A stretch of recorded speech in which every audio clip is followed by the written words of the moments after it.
दोस्तों आज हम लोग देखने वाले हैं इस वीडियो में विश्वनाथ दसौंधी राज जी का जो खोरठा कवियों का काव्यगत परिचय है। वीडियो स्किप करने से या छोड़ने से पहले आपको बता दें कि आपने बहुत सारा वीडियो देखा होगा विश्वनाथ दसौंधी राज जी के जीवनी पर, लेकिन ये वीडियो आपको लेटेस्ट जेएसएस सीजीएल या फिर एन एग्ज़ाम जो आपका लेटेस्ट वाला है, अभी नया वाला जो आपका सिलेबस दिया हुआ है उसके अकॉर्डिंग जो आपका पढ़ना है वो चीज़ है। ठीक है, आपको इतना अभी इसमें पढ़ना है विश्वनाथ दसौंधी राज जी के बारे में। अगर आप पुराना वीडियो देख रहे हैं तो भी ठीक है, लेकिन ये वाला में आपको लेटेस्ट वाला है तो लेटेस्ट वाला देखेंगे तो आपको ज़्यादा से ज़्यादा फायदा करेगा और लेटेस्ट वाले से आप ज़्यादा से कुछ ज़्यादा क्वेश्चन डील कर पाएंगे। यहाँ पर हम लोग देखते हैं, यहाँ पर देखिए सबसे पहले क्या है, विश्वनाथ दसौंधी राज खोरठा काव्यों का काव्यगत परिचय में जो हम लोग का पढ़ना है आपको वो है इनका इनका उपनाम क्या है, विश्वनाथ नाथ यहाँ पर है लेकिन होगा विश्वनंद नाथ होगा। ठीक है, श्री विश्वनंद नाथ। माता श्रीमती फूटा देवी, पिता स्वर्गीय मुखाराम दसौंधी, जन्म 14 अप्रैल 1943 को। यहाँ पर जितना भी इंपॉर्टेंट क्वेश्चन बनेगा हम आपसे ज़रूर चर्चा करेंगे। जन्म स्थान भटमुरना कतरासगढ़। भटमुरना कतरासगढ़ आपका कहाँ है तो धनबाद जिला में है, क्योंकि हो सकता है कभी जिला के बारे में भी पूछा जाए कि विश्वनाथ दसौंधी राज जी का जन्म कौन से जिला में हुआ था तो धनबादे भैल इनखर जन्म जो भैल वो धनबादे भैल।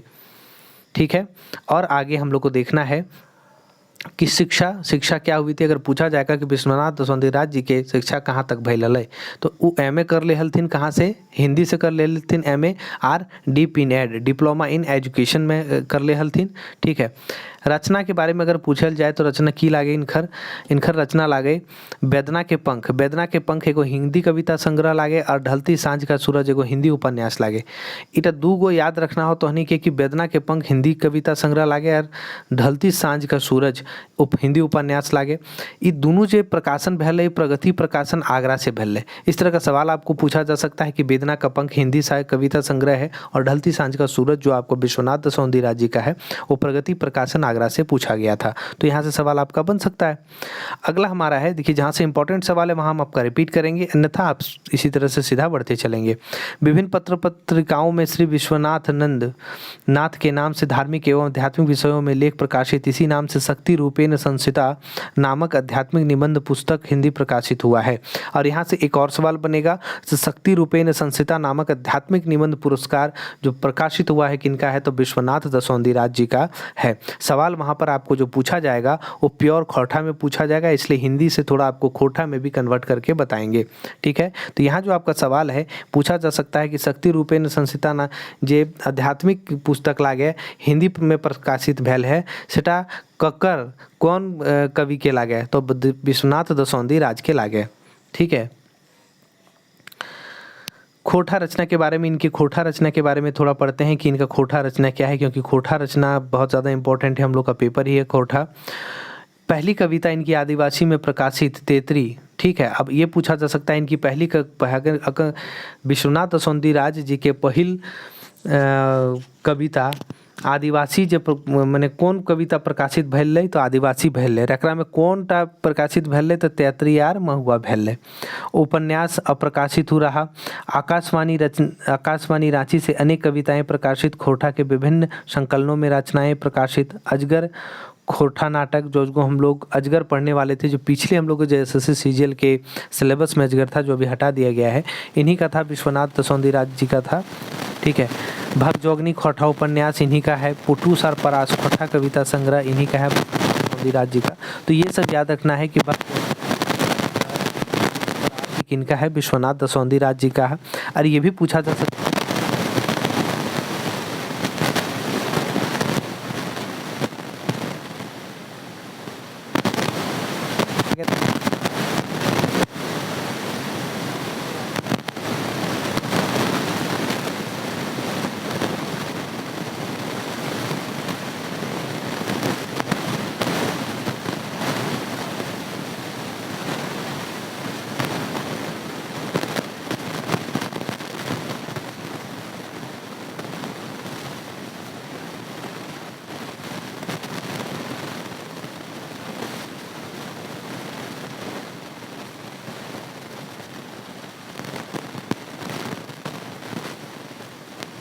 है वो आपको ये ज़्यादा बेनिफिशियल होगा।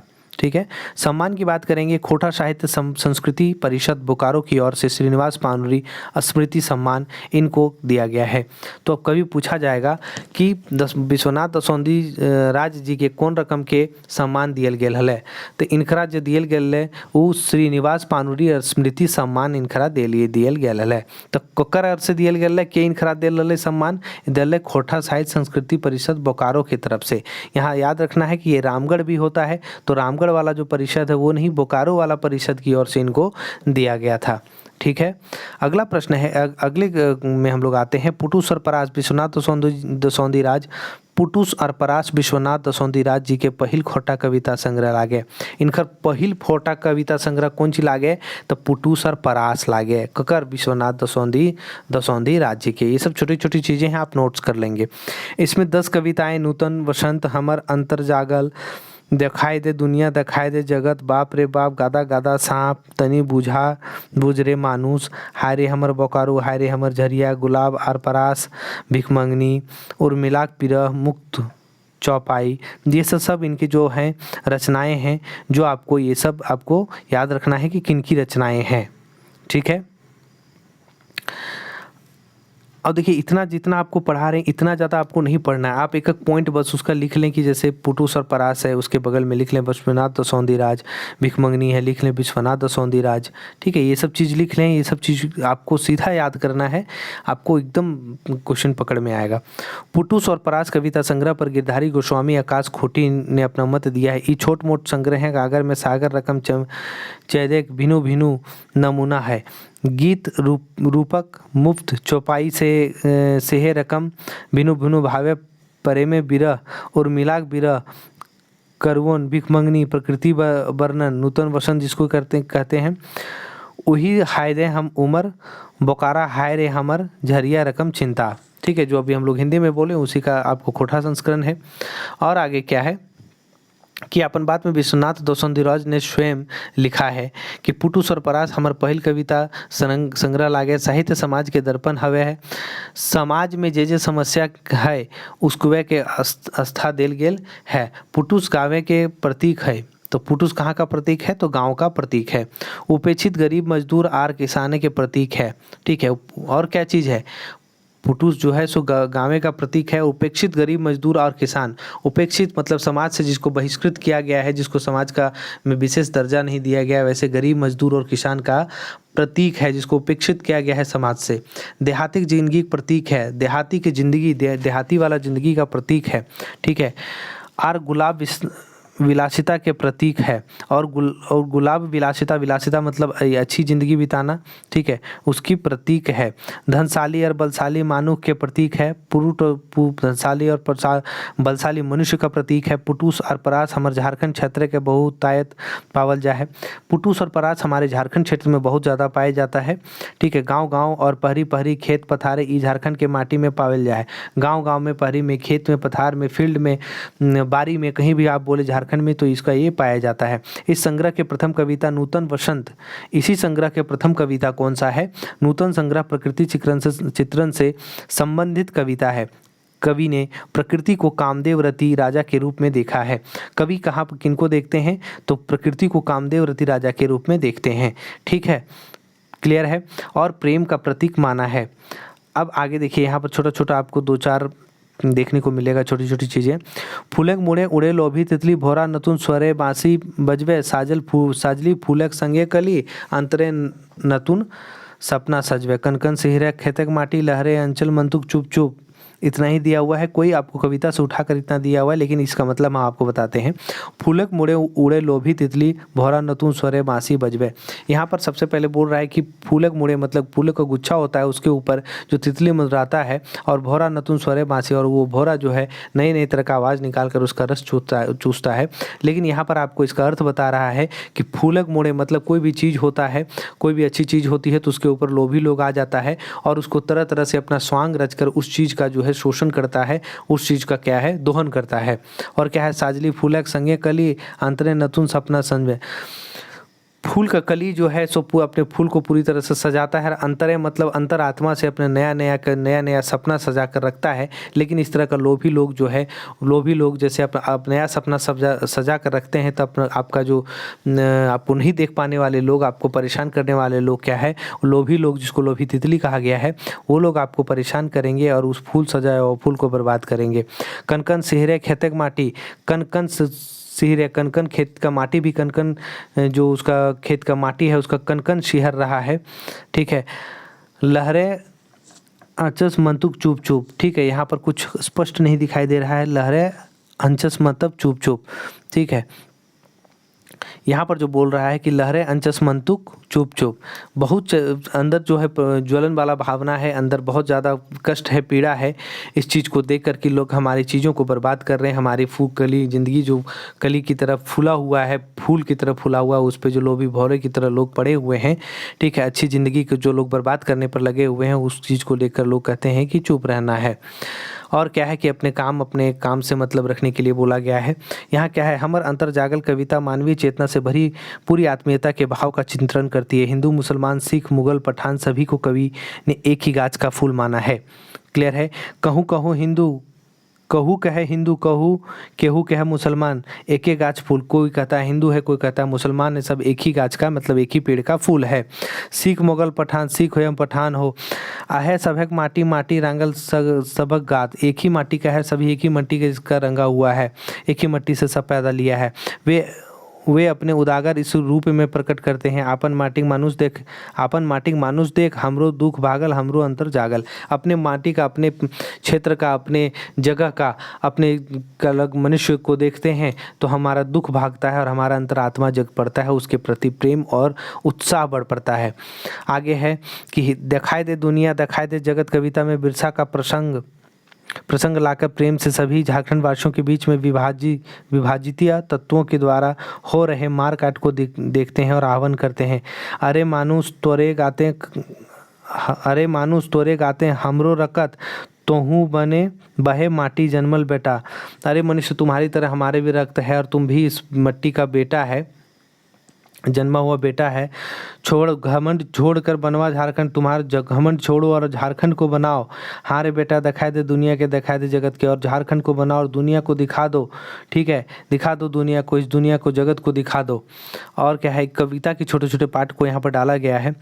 बाप रे बाप, गादा गादा सांप में कभी पोंगा पंथी आर्यों को देख कर उनके गले में कंठी माला, ललाट पर 111 छाप, टह चमकते गात और उनकी मीठी मीठी बातें, मंदिर में उनकी पूजा को देखकर ढकोसले भरे आचरण को जहरीला सांप मानते हैं। गादा गादा सांप ऐसे लोगों ही झारखंड को लूटने वाले हैं, समरस जीवन में जहर घोलने वाले हैं। जो बाहरी लोग आकर इस तरह की स्वांग रचते हैं और स्वांग रचकर हमारे झारखंड के खनिजों और संपदाओं को लूटते हैं, हमारी संस्कृति को जो बर्बाद करते हैं, ऐसे लोगों को क्या कहा गया है, सांप कहा गया है।